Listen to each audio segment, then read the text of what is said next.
क्या आप जानते हैं कि महाभारत लिखने वाले महर्षि वेदव्यास का जन्म एक रहस्यमयी कोहरे के बीच एक द्वीप पर हुआ था? आखिर क्यों एक निषाद कन्या को ऋषि पराशर ने अपनी योग शक्ति से योजनगंधा बना दिया? आज हम जानेंगे दुनिया के सबसे महान विद्वान कृष्णद्वैपायन व्यास के जन्म की वो विचित्र कथा, जिसे सुनकर आप दंग रह जाएंगे। नमस्ते दोस्तों, स्वागत है आपका कथाविद वैल्यूज पर। हिंदू धर्म के सबसे महान ग्रंथों के रचयिता महर्षि वेदव्यास, जिन्हें हम स्वयं भगवान विष्णु का अवतार मानते हैं, उनका जन्म सामान्य नहीं था। आज के इस वीडियो में हम महाभारत के आदि पर्व में वर्णित उनके जन्म की अलौकिक कहानी को विस्तार से समझेंगे। महर्षि वेदव्यास के पिता का नाम महान ऋषि पराशर और माता का नाम सत्यवती, जिन्हें मत्स्यगंधा भी कहा जाता था।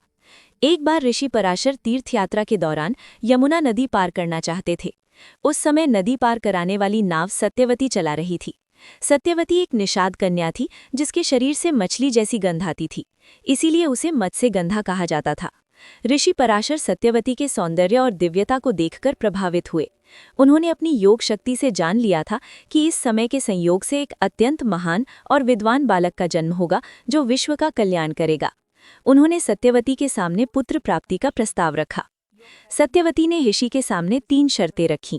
नाव के बीच में कोई उन्हें न देख सके, तब ऋषि ने अपनी शक्ति से चारों ओर घना कोहरा उत्पन्न कर दिया। उनकी कन्या अवस्था कौमार्य दूषित ना हो और उनके शरीर की मछली जैसी गंध दिव्य सुगंध में बदल जाए। ऋषि ने उसकी सभी शर्तें पूरी कर दी। सत्यवती के शरीर से आने वाली गंध इतनी सुगंधित हो गई कि वो कोसों दूर तक महसूस होती थी, इसीलिए वे योजनगंधा कहलाईं। उसी क्षण यमुना के एक द्वीप पर सत्यवती ने एक बालक को जन्म दिया। जन्म के समय उनका रंग सांवला था और वे एक द्वीप पर जन्मे थे, इसीलिए उनका नाम कृष्णद्वैपायन पड़ा।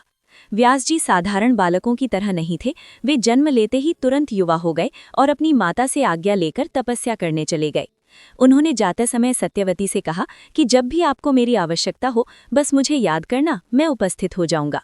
अगर आपको पौराणिक कथाएं पसंद हैं तो इस वीडियो को लाइक ज़रूर करें और ऐसी ही और कहानियों के लिए हमारे चैनल को सब्सक्राइब करें।